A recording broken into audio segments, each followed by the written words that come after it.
gracias, porque cada circunstancia que ocurre en nuestra vida es con el propósito de formarnos, de discipularnos. Podemos ver en cada circunstancia que nos acontece una muestra de tu fidelidad, de tu responsabilidad, de tu paternidad, Señor, porque tú tienes, Señor, el compromiso férreo de formarnos a la imagen de Cristo, de hacernos vasijas para tu gloria, de que seamos un instrumento en tus manos, Señor, que pueda honrar todo tu nombre, Señor. Y es por eso, Señor, que cada circunstancia tiene esta gran particularidad, que busca siempre trabajar en pro de este objetivo, indistintamente de lo que nos toque sufrir, acontecer, pasar, atravesar. Así que yo te doy toda la gloria y toda la honra, porque todo es una enseñanza, Señor, que nos lleva a ese propósito para que entendamos y comprendamos mejor tu voluntad, Señor, en estos tiempos. Gracias. Amén. Y hoy voy a hacer una pausa sobre las parábolas de Jesús porque es necesario hablar sobre este punto en particular. No me voy a extender porque precisamente es un paréntesis dentro de lo que son las parábolas de Jesús. Pero sí es fundamental porque sí sabemos que los cristianos tienen que hacer la voluntad de Dios. Nos han enseñado pues que el siervo pues hace lo que su Señor le dice. Y hay cualquier cantidad de mensajes que nos inspiran, que nos motivan, que nos enseñan, que nos corrigen sobre hacer la voluntad de Dios. Pero hay una realidad. Nos cuesta hacer la voluntad de Dios. Nos dificulta hacer la voluntad de Dios. Sabemos muchas veces cuál es la voluntad de Dios para nuestra vida, pero hay que ser honesto. Nos resistimos a aceptar esa voluntad de Dios. Eso es una realidad. Y eso no nos hace nosotros menos espirituales, eso no nos hace nosotros ser los más carnales de la iglesia, porque desde el pastor para abajo, desde la máxima autoridad de un concilio, de una organización, de una iglesia, tiene que luchar con esa resistencia interna a no querer aceptar o cumplir en algún momento con la voluntad de Dios. Habrá momentos en nuestra vida cristiana que la voluntad de Dios se nos hace dulce y se nos hace fácil a lo mejor llevarla a cabo, pero hay momentos en ese caminar donde la voluntad de Dios se nos vuelve un trago amargo, donde la voluntad de Dios se nos convierte en un plato de ajo, cebolla y sal con mucho picante y nos cuesta digerirlo, nos cuesta aceptarlo, y a veces no es que nos volvamos unos rebeldes contrarios a Dios, o que quizás nos volvamos unos Jonases, que quizás queramos cuestionar los planes de Dios, pero nos podemos convertir en una pequeña tortuga evangélica en la que vamos en la dirección de la voluntad de Dios, pero tratamos de hacerlo lo más lento posible. Y eso es una realidad. Esto es algo con lo que tenemos que luchar. Y como lo digo, es fácil aceptar la voluntad de Dios muchas veces cuando nos es dulce y nos es agradable de inicio, cuando nos presentan ese plato. Pero ya cuando nos cambian el plato, cuando por un tiempo nos daban un tipo de plato y ahora el Señor dice, llegó la hora de un cambio, llegó la hora ya de que no digieras esto, sino que ahora te toca digerir esto. Y ahí empiezan es que no estoy de acuerdo, es que no me gusta, es que me parece muy fuerte, es que ya yo no estoy para esto. Y empiezan a salir de nuestros corazones cualquier cantidad de argumentos que buscan justificarnos a nosotros, delante de nosotros, no delante de Dios, porque delante de Dios no hay argumento que valga para justificar el retrasar el cumplimiento de la voluntad de nuestro Señor. Como mi Señor se lo dijo, está retratando su evangelio, ¿por qué me llaman Señor, Señor y no hacen lo que yo les digo? Eso es una pregunta, es una frase que en su momento fue dada a los apóstoles. Pero es precisamente en Jesús donde vemos las formas y las maneras para combatir con esa resistencia a cumplir con la voluntad de Dios. Y yo quiero aclarar algo, o quiero añadir más contexto a esto que estoy comentando. Podemos estar dentro de la voluntad de Dios y aún estarnos resistiendo a la voluntad de Dios. ¿Qué ¿Cuál era? Lo voy a poner así para que me entiendan en ejemplos bíblicos. La voluntad de Dios era que el pueblo de Israel saliera de Egipto y fuese a la tierra prometida. En eso los israelitas nunca estuvieron en desacuerdo. Fueron felices cuando fueron librados del yugo de Faraón. Salieron con riquezas, fabuloso. Pero en el camino, la voluntad de Dios, que era llevarlos a la tierra prometida, era también pasarlos por un tiempo en el desierto. ¿Era también la voluntad de Dios que pasaran en el desierto? Sí. La misma voluntad de Dios que los sacó de Egipto, es la misma voluntad de Dios que les dijo, les voy a dar una tierra prometida, es la misma voluntad de Dios que les dijo, los tengo que pasar por el desierto. Llegaron al desierto. ¿Cuál era la voluntad de Dios para con el pueblo de Israel en su estadía en el desierto? Viene esa pregunta. Porque pareciera que el pueblo de Israel, a pesar de que ya sabemos que duró años en el desierto, no la terminaba de entender. ¿Qué es lo más curioso del caso? Y vieron la mano de Dios brotando agua de la roca, miraban la mano de Dios, Santo Cristo, todos los días haciéndoles llover el maná del cielo. Veían la mano de Dios en la columna de nube en el día y veían la mano de Dios en la columna de fuego de noche. O sea, no pueden decir que Dios no estuvo con ellos en el desierto. Pero todavía a pesar de eso, viene la pregunta que a mí me sorprende que esa generación nunca se hizo. ¿Cuál es, dentro de la voluntad de Dios, la voluntad de Dios? Y quiero redundar porque a eso me refiero. De que estemos nosotros en el desierto. A mí me sorprende que esa generación nunca se haya hecho esa pregunta. A ver, Dios nos sacó de Egipto, nos ha mostrado que está con nosotros, nos dijo que nos iba a dar una tierra prometida, nos trajo en el desierto, y nunca esa generación, yo no veo en la Biblia que esa generación haya preguntado cuál es esa voluntad de Dios, de traernos al desierto.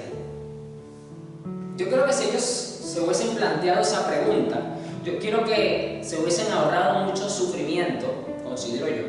Y creo que el tiempo de su permanencia en el desierto, yo creo que se hubiese reducido, aunque sabemos que originalmente el plan de Dios no era que durara tanto tiempo. Pero es curioso que ellos se enfocaron en otras cosas, en su estadía en el desierto, y no en ese aspecto fundamental. Es curioso. Y precisamente con esta introducción yo voy a hablar sobre los 5 obstáculos que nos impiden hacer la voluntad de Dios. 5. Lo que acabo de decir era simplemente una introducción para el mensaje. Vamos a Mateo capítulo 26, versículo 41. Mateo 26, versículo 41. Ese momento donde Jesús está orando en el Getsemaní, se aleja a orar y encuentra a los apóstoles dormidos. Y luego dice el versículo 40, luego volvió a los discípulos y los encontró dormidos. Le dijo a Pedro, ¿no pudieron velar conmigo ni siquiera una hora? Velen y oren para que no cedan ante la tentación, porque el espíritu está dispuesto, pero el cuerpo es débil. Yo no voy a hablar aquí de la carne, porque siempre hablan en este versículo de la carne, que la carne entonces es un obstáculo. No, eso es algo que ya usted lo sabe de fondo. Y la carne se entremezcla con el corazón caprichoso. Yo no me voy a enfocar en eso, yo me voy a enfocar en algo que muchas veces como que le pasan por arriba o siguen de largo y solamente se sitúan en la carne, porque Jesús dijo que la carne es débil. Yo no me voy a enfocar en eso. Yo me voy a enfocar en la parte donde dice, porque el espíritu está dispuesto. Velen y oren porque el espíritu está dispuesto. Siempre hay una disposición de nuestro espíritu por hacer la voluntad de Dios, pero necesitamos ir a la oración, no como víctimas de la circunstancia, no simplemente a derramar nuestro corazón para presentarnos como víctimas de las circunstancias y decirle, Señor, sácanos de esta situación. ¿Por qué no reformulamos la oración y decimos, Señor, dame la fortaleza para entender, dame el entendimiento para comprender tu voluntad en medio de esto que yo estoy aconteciendo, y dame la fuerza para seguir adelante en este camino? Eso es algo que aquí nadie lo ve. Solamente se enfocan porque la carne es débil. Ya yo sé que la carne es débil. No me lo tienen que recordar. Yo tengo que velar con una carne todos los días. Que no quiere orar. Y cuando quiere orar, quiere victimizarse. No quiere leer la Biblia. Y cuando la quiere leer, busca conveniencia solamente en las promesas. Esa es mi carne orando. Esa es mi carne leyendo la Biblia. La carne sí, la carne es interesada, la carne es egoísta. Y sí, la carne lee la Biblia a conveniencia. Y sí, la carne ora a conveniencia. Pero no ora alineada al Espíritu, que está siempre dispuesto a hacer la voluntad de Dios. No ora de esa forma. No lee la Biblia de esa forma. Y Jesús dijo acá entonces que uno de los obstáculos no es la carne. Es que no estamos alineados al Espíritu. Y por eso necesitamos orar. Porque yo necesito orar es para alinearme al Espíritu. Yo no necesito saber que ya mi carne es débil. Yo sé cuáles son las debilidades de mi carne. Yo sé esta carne flaca, que parece que no fuera flaca porque tiene bastante grueso. Y a veces, como digo, yo tengo como la carne pesada. Es cuando siento que me cuesta dominarla. Ya ahí tengo que meterle cintura porque la carne me pesa.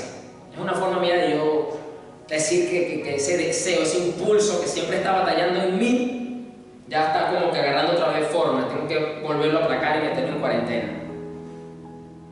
Yo sé eso, y usted lo sabe. No tengo por qué decirle algo de que su carne es débil. Pero lo que usted sí necesita saber es que usted necesita ir a la oración. Y usted necesita vigilar es para alinearse al Espíritu, porque el Espíritu siempre está dispuesto. Y eso es uno de los obstáculos. La carne, ya usted sabe eso. Lo que usted no sabe es que usted entonces, a pesar de que está orando, no se está alineando al Espíritu. Y si usted no se alinea al Espíritu, podemos decir que no tienes un obstáculo para entender y alinearte a la voluntad de Dios. Y eso es un obstáculo. Y si a eso le sumas que la carne es débil, bueno, ahora usted está entendiendo mucho más en contexto y mucho más en el Espíritu estas palabras de Jesús. Por eso que tenemos que velar y orar, no solamente porque la carne es débil, porque Jesús aquí no dijo solamente ven y oren porque la carne es débil. Jesús no dijo eso en este versículo, que es lo que siempre los predicadores enfatizan. Jesús dijo aquí dos cosas: necesitan orar y velar porque necesitan alinearse al Espíritu y porque la carne es débil. Pero siempre enfocan en lo de la carne. Pero yo necesito orar de esta forma. Hasta que yo no perciba que yo estoy entendiendo y comprendiendo la voluntad de Dios y yo no me estoy alineando a la voluntad de Dios en medio de lo que estoy pasando, yo no estoy en el Espíritu. Y me cuesta mantenerme en la voluntad de Dios, a pesar de estar en la voluntad de Dios. Y yo quiero que me entiendan muy bien lo que estoy diciendo, porque puede sonar como un trabalenguas, puede sonar como que te estoy redundando, pero estoy redundando a propósito, porque lo vuelvo a decir, el pueblo de Israel estaba en la voluntad de Dios. Pero estando dentro de la voluntad de Dios, le costó entender y comprender la voluntad de Dios en una etapa de su vida. Y la pagó caro. Porque ya usted sabe cómo terminó la historia de esa primera generación. Y estaban dentro de la voluntad de Dios. Que es lo más tremendo del caso. No estaban fuera. Que pecaron en medio de la voluntad de Dios, que se volvieron un desastre, que idolatraron. Bueno, ya lo sabemos. Pero estaban dentro de la voluntad de Dios porque ellos fueron al desierto guiados por Dios, no guiados por Satanás, no guiados por Baal, no, Dios los llevó al desierto. Pero no estaban alineados al Espíritu, porque el Espíritu es el que está dispuesto. Yo y tú no siempre vamos a estar dispuestos. Lo acabo de decir, cuando es dulce, ahí nos alineamos rapidito. Pero cuando es amargo, cuando es incómodo y más cuando se prolonga, ahí nos volvemos un desastre. No queremos, nos desalineamos rapidito también. Entonces yo tengo que orar y yo tengo que vigilar, obviamente, como lo dice acá el verso, para no ceder ante la tentación. ¿Por qué? Porque Satanás es oportunista por excelencia. No hay persona más, no hay ser, porque personas somos nosotros, persona es el Espíritu Santo, el Padre, él no es una persona, él es un ser. No hay ser más oportunista de la creación que Satanás. ¿Por qué? Porque como sabe que le queda poco tiempo, entonces él aprovecha cada momento de una manera muy valiosa y muy ingeniosa posible. Entonces él busca aprovechar esos momentos en los que nos está costando alinearnos o nos desalineamos del Espíritu y mete la tentación. Mete la tentación. Él es muy astuto en este tema. Él se da cuenta cuando tú y yo estamos desalineados del Espíritu y mete la tentación, lo sabe. También se da cuenta, como lo acabo de decir ahorita, cuando tenemos la carne pesadita o cuando no tomamos diligencia sobre algunos aspectos de nuestra carne. Él también lo sabe. Mete la tentación. Porque el Espíritu está dispuesto. Habla en tiempo presente, activo, en una forma operante. Tenemos que vigilar y orar. Ya usted sabe que usted tiene que orar y vigilar porque su carne es débil, pero usted tiene que orar y vigilar para mantenerse alineado al Espíritu. Yo pregunto, ¿estás alineado al Espíritu? ¿Has tenido el entendimiento? ¿O estás como el pueblo de Israel que aunque estás dentro de la voluntad de Dios, no ha entendido el por qué, el para qué estás en esa etapa? A pesar de ver la mano de Dios. Porque mire que personas que vieron la mano de Dios de una manera de verdad envidiable desde el punto de vista sobrenatural fue esa primera generación de israelitas. Impresionante lo que esa gente vivió. Impresionante, la verdad. Necesitamos orar, necesitamos vigilar para estar alineados al Espíritu y tener esa disposición que nos permita tener el entendimiento en el momento donde estoy y para poder estar en la misma línea de colaboración con la voluntad de Dios y no ser ir en contra de la voluntad de Dios. Eso fue lo que pasó con muchos de los israelitas en el desierto. Por ejemplo, Coré. Coré se estaba resistiendo a la voluntad de Dios en medio de la voluntad de Dios. Y ya usted sabe cómo terminó esa historia. Solo por seguir con el ejemplo bíblico. Entonces podemos estar dentro de la voluntad de Dios y por no tener el entendimiento adecuado para tener la actitud correcta y de esa forma operar, nos podemos estar resistiendo a la voluntad de Dios. Es una cosa impresionante.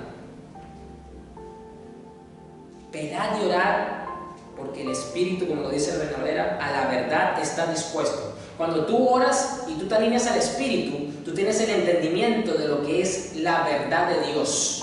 Y aquí yo no me estoy refiriendo a la verdad desde el punto de vista doctrinal, desde el punto de vista teológico bíblico, me estoy refiriendo a lo que es verdad, es decir, lo que Dios anhela y aspira que ocurra, que tú hagas, que tú digas, como tú te quieres que te comportes, te alinees a la verdad.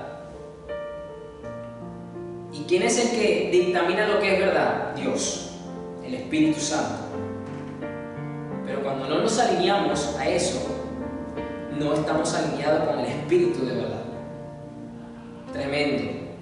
Yo pudiese hasta inclusive cerrar mi Biblia aquí y decir, ya terminé la predica, porque ya con este punto, si usted ya me entendió lo que acabo de decir, o para los que van a mirar, los que están mirando este video de forma diferida, usted entiende muy bien lo que yo estoy explicando con este primer punto, yo creo que muchos dolores de cabeza, muchas amarguras del alma y del corazón van a empezar a menguar o a desaparecer, y a usted se le va a hacer la vida cristiana más llevadera, más dulce, a pesar de que lo que te estés comiendo no sea dulce.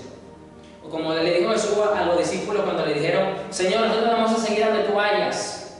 Y el Señor les dijo, sí, a mí me toca beber una copa de amargura y de sufrimiento y ustedes también la van a beber, no se preocupen por eso. Refiriéndose que precisamente los apóstoles sufrieron persecución y la mayoría de ellos murió como mártir.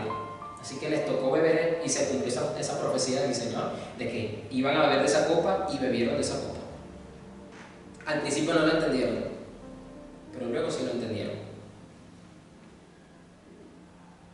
Vamos al segundo punto, que este está muy estrechamente ligado al primero, porque si tú no entiendes, si tú estás desalineado al primer punto, si tú no has entendido que tú estás desalineado del Espíritu, porque Él es el que está dispuesto, y no oras y velas para tener eso, automáticamente vas a tener como resultado este segundo punto. Vamos al Salmo 32, versículos 8 y 9. Esta es consecuencia directa de eso. Y todos los creyentes pasamos en una mayor o menor medida por este estado. Aquí de esto nadie se salva. Nadie se salva de esto.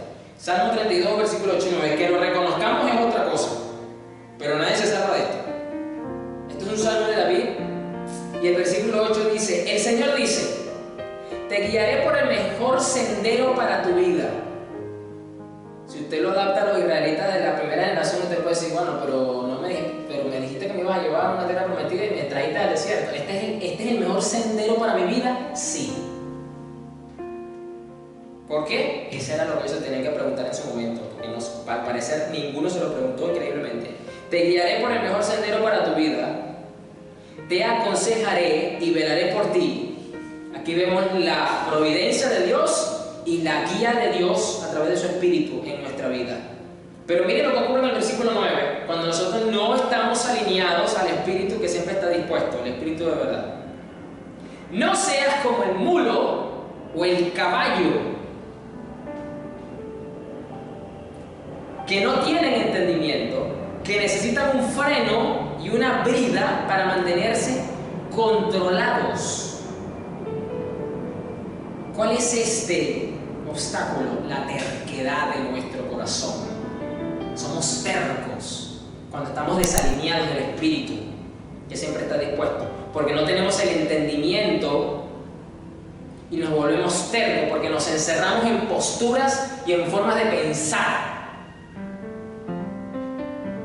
Somos tercos, como la mula. Somos tercos, como el caballo, que tienen que ponerle freno, tienen que ponerle la brida, o sea, tienen que doblegarnos a la fuerza para que puedan tener entendimiento. Lo triste del caso es que muchas veces cuando estamos tan desalineados del Espíritu, y ya hemos estado en este caso, que Dios tiene que usar la fuerza para doblegarnos. Esa es la razón por la que usted ve bastante sobre esa generación de primeros israelitas en el Antiguo Testamento, según el Reina Valera, una frase muy peculiar: duros de servir, no se doblegan, no se inclinan, es decir, no se postran. Y Dios tiene que por fuerza doblegarnos. Como digo yo a veces cuando escucho las circunstancias que pasan los hermanos o las personas que me rodean, y yo digo, esa persona lo que está, Dios es aflojando las caraotas. O como voy a usar un término un poco más internacional, ese frijol negro está llevando candela, porque está duro todavía. Dios tiene que meterle candela, tiene que meterle presión para que se doblegue. Y muchas veces Dios lo que hace es cambiar la olla. Estoy hablando de una forma muy metafórica, porque puede trasladar ese frijol a otra olla en otro lugar para que siga llevando candela, porque todavía tiene que seguir aflojando. Somos tercos. Eso es un obstáculo para nosotros alinearnos al Espíritu, tener el entendimiento de su voluntad, y ahí tenemos de verdad, ahí la carne se ha establecido bien, se ha atornillado bien, se ha posicionado bien, se ha alineado. ¿Por qué? Porque ahí sale a relucir el carácter, ahí sale a relucir el ingenio, ahí sale a relucir posturas humanas de hombre, etcétera, etcétera. ¿Y qué es eso? Carne. ¿Qué es eso? El corazón del hombre. Y aquí lo dice el Señor: te guiaré por el mejor sendero para tu vida. Pero hay un condicionamiento sobre esto. ¿Y cuál es? Velar y orar. No seas como el mulo o el caballo que no tiene entendimiento, que necesitan un freno y una brida para mantenerse controlados. Para mantenerse, ¿qué? Guiados. La terquedad, la obstinación de nuestro corazón. Vamos al tercer obstáculo. Salmo 1, versículos 1 y 2. Salmo 1, versículo 1 y 2. Qué alegría para los que no siguen el consejo de malos, ni andan con pecadores, ni se juntan con burlones, sino que se deleitan en la ley del Señor, meditando en ella día y noche. Son como árboles plantados a la orilla de un río, que siempre dan fruto en su tiempo, sus hojas nunca se marchitan y prosperan en todo lo que hacen. ¿No sucede lo mismo con los malos? Son como paja inútil que esparce el viento, serán condenados cuando llegue el juicio. Y los pecadores no tendrán lugar entre los justos, pues el Señor cuida el sendero de los justos, pero la senda de los malos lleva a la destrucción. El tercer obstáculo que nos impide hacer la voluntad de Dios muchas veces son los malos consejos que nos dan los evangélicos. Y aquí yo no estoy hablando de que un hermano te va a mandar a hacer algo ilegal, de que un hermano abiertamente te mande a hacer algo que sea contrario a la voluntad de Dios. Yo no estoy llevando esto a ese punto, porque es evidente que usted no va a caer en ese terreno. Pero cuando usted le dan un consejo en la que no le aplican correctamente el consejo de parte de Dios, el versículo bíblico, a usted lo están mal aconsejando. O cuando esa persona no tiene un discernimiento acertado sobre tu situación y te aconseja cosas que quizás están fuera del tiempo de Dios para tu vida. Eso es un mal consejo también.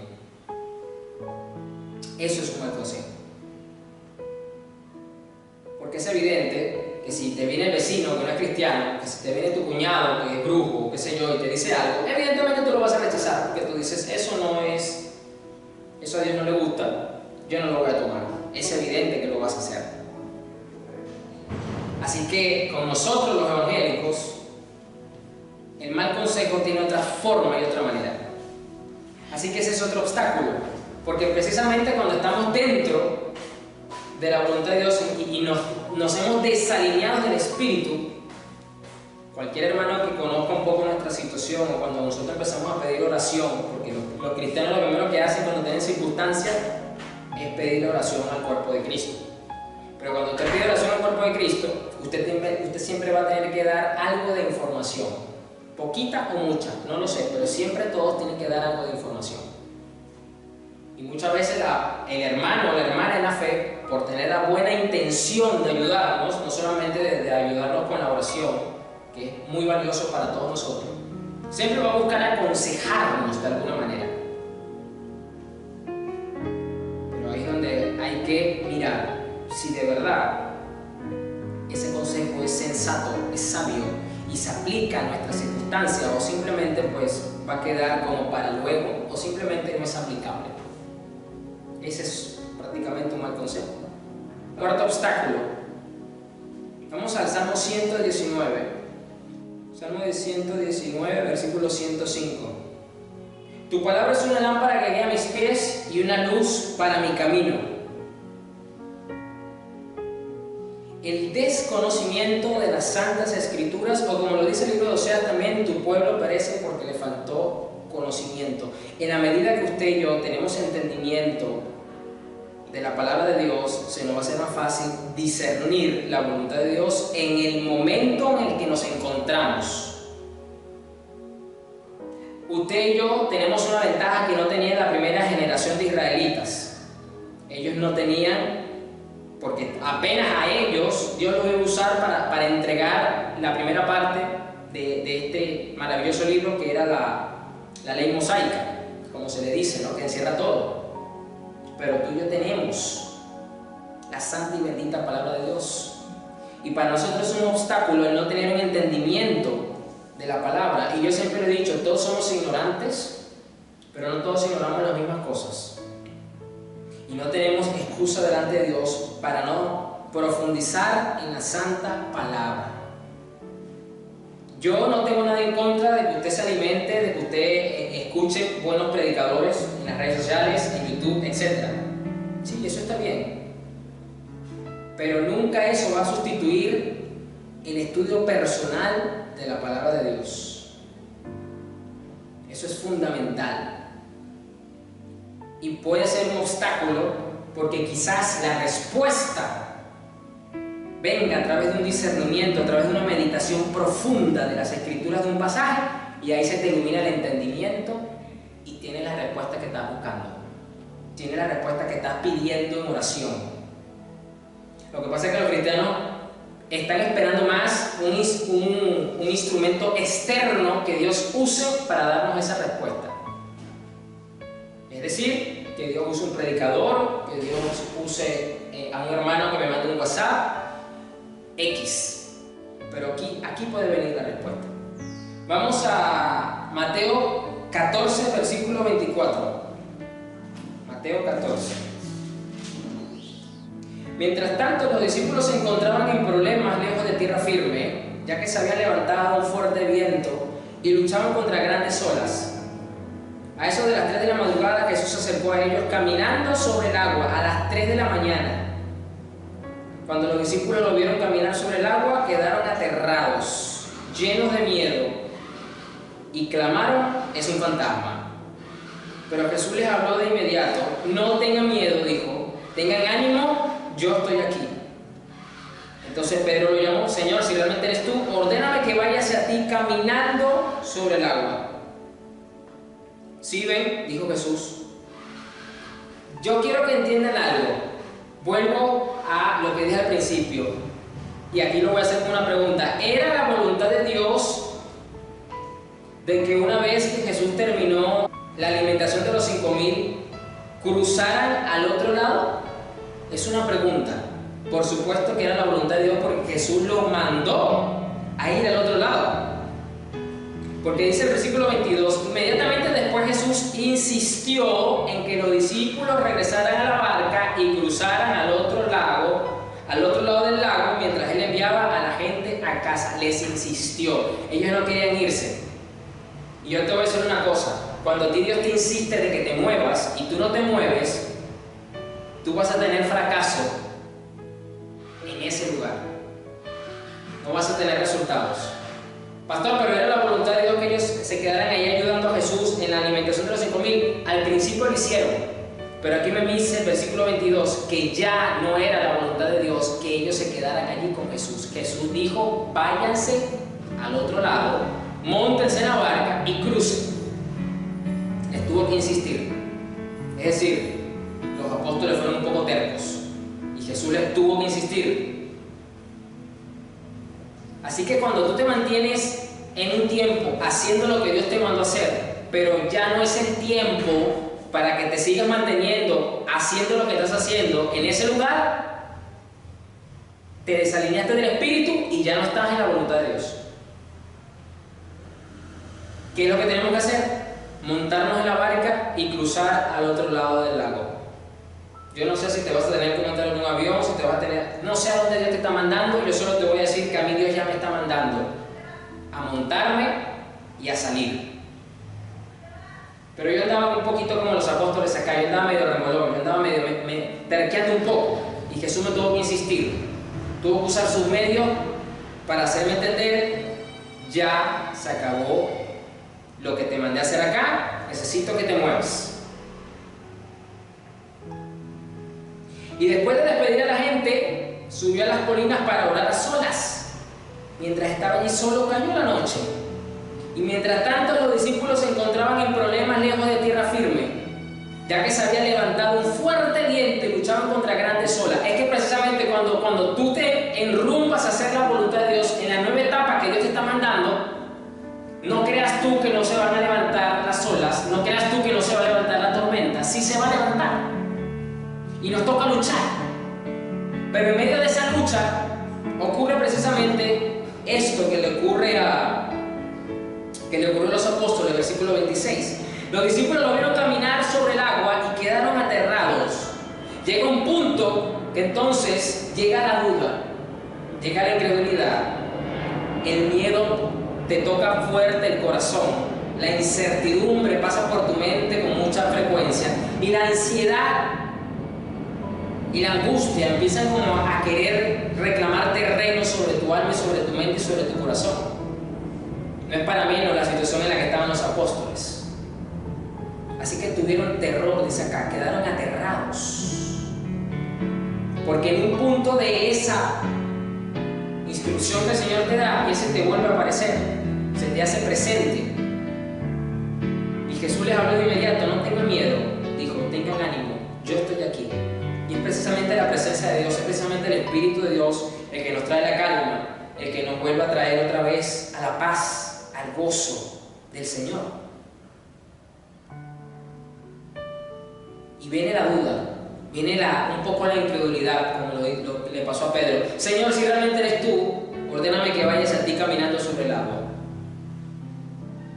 Bueno, Señor, si eres tú el que me trajiste a este lugar, pues dame entonces la posibilidad para sobreponerme a la circunstancia. ¿Sí ven? Dijo Jesús. Es que la voluntad de Jesús siempre va a ser que tú te sobrepongas para que puedas continuar tu camino haciendo la voluntad de Dios y que no tengas obstáculos. Pero tenemos que vencer estos obstáculos. Y entonces Pedro se bajó por el costado de la barca y caminó sobre el agua hacia Jesús. Pero cuando vio el fuerte viento y las olas, se aterrorizó y comenzó a hundirse. Esto nos pasa a todos, haciendo la voluntad de Dios. No creas tú que la voluntad de Dios te va a eximir de que no tengas que sufrir las grandes olas, te va a eximir de que tengas que sentir el viento fuerte que te sopla en contra. No. Eso Dios lo va a permitir dentro de la voluntad de Dios. Es la voluntad de Dios que te sople el viento fuerte, es la voluntad de Dios que las grandes olas te choquen la barca. Porque así vas a ayudar a tu fe a madurar. Tú vas a ayudarte a ti mismo en ese sentido. Porque el Señor lo que está haciendo es que reconozcas tu condición. Y aunque te hundas, ahí sí vas a clamar, ahí sí vas a gritar. Y el Señor te va a extender la mano. Te va a extender la mano. Cuando subieron de nuevo a la barca, el viento se detuvo. Y entonces los discípulos lo adoraron y de verdad eres el Hijo de Dios, exclamaron. Fíjate que en la medida en que nosotros nos volvemos a alinear al Espíritu y nos encontramos con Jesús en este caminar de hacer su voluntad, nuestra adoración hacia Él se perfecciona. ¿Y qué dice el versículo 34? Después de cruzar el lago, arribaron a Genesaret. Y eso es lo que Dios quiere. Eso es lo que Dios desea. Que nosotros atravesamos, o el desierto o el mar, pero en ambos lugares nos esperan desafíos, nos esperan obstáculos que tenemos que vencer. Y el principal obstáculo que tenían los apóstoles acá no era el viento fuerte, no eran las grandes olas, sino era el miedo, era la incredulidad que los mantenía en esta condición. Así que ese es otro obstáculo con el que tenemos que combatir, reconocer nuestra ansiedad, reconocer que todavía estamos batallando con la incredulidad, con la preocupación. Eso no nos hace menos espirituales, yo diría que nos hace estar más alineados al Espíritu. Más alineado al Espíritu. Y por último, este no estaba en mis notas, es el sexto obstáculo. Y aquí me viene a la mente cuando Jesús le dijo a los fariseos: ustedes saben discernir cuándo va a llover porque ven el viento, ven las nubes, pero no saben discernir los tiempos de su visitación. Lo dice la Reina Valera. Algo que me sorprende en la vida de Jesús es que Jesús siempre tenía discernimiento claro y exacto de los tiempos de Dios para su vida. Es decir, dentro de la voluntad de Dios, los tiempos, mejor dicho, las etapas que nos va tocando atravesar están marcadas por tiempos. Cuando nosotros entendemos los tiempos, porque estamos alineados al Espíritu, se nos hace más fácil atravesar las estaciones en las que nos encontramos. Yo no sé en qué estación tú te encuentras, pero lo que sí te puedo decir es que si tú logras discernir el tiempo, vas a lograr tener un contexto y un entendimiento mejor de la etapa donde te encuentras para atravesar esa parte de la voluntad de Dios para tu vida de una mejor manera. Porque al fin de cuentas, todos y cada uno de nosotros hemos tenido o estamos teniendo estos obstáculos, pero todos también tenemos el mismo objetivo: seguir haciendo la voluntad de Dios. Así que si tú has tenido alguno de estos o estás teniendo alguno de estos, pues reconócelo, medítalo, humíllate ante el Señor y alíñate al Espíritu, porque a la verdad el Espíritu siempre está dispuesto. Así que vamos a orar. Un mensaje muy necesario, un mensaje que me prediqué a mí mismo en pocas palabras, porque siempre decimos: Señor, yo voy a hacer tu voluntad, yo soy tu siervo, pero no hemos reconocido a veces los obstáculos que hemos tenido o nos hemos desalineado un poco del Espíritu, y eso nos ha hecho entrar en una posición en la que no debemos entrar, pero siempre vamos a caer en algunos. Señor, gracias por tu bondad, por tu misericordia. Gracias porque tú siempre vienes y nos buscas alinear nuevamente al Espíritu para que podamos tener el entendimiento y la comprensión de tu voluntad, para que tengamos la actitud más idónea para atravesar la etapa en la que nos encontramos dentro de tu voluntad, para luego seguir avanzando en el cumplimiento de tu voluntad para nuestra vida, según lo que tú nos has llamado a hacer, Señor. Padre, yo te pido que este mensaje sea de edificación para todos aquellos que lo escuchen, para todos aquellos que luego mediten en estas palabras, Señor, que esto cale profundo en sus corazones y que ellos puedan alinearse como tu pueblo, como tus hijos, Señor, a hacer tu voluntad, conforme a tu voluntad, Padre. Bendícese a tu pueblo, Señor. Amén.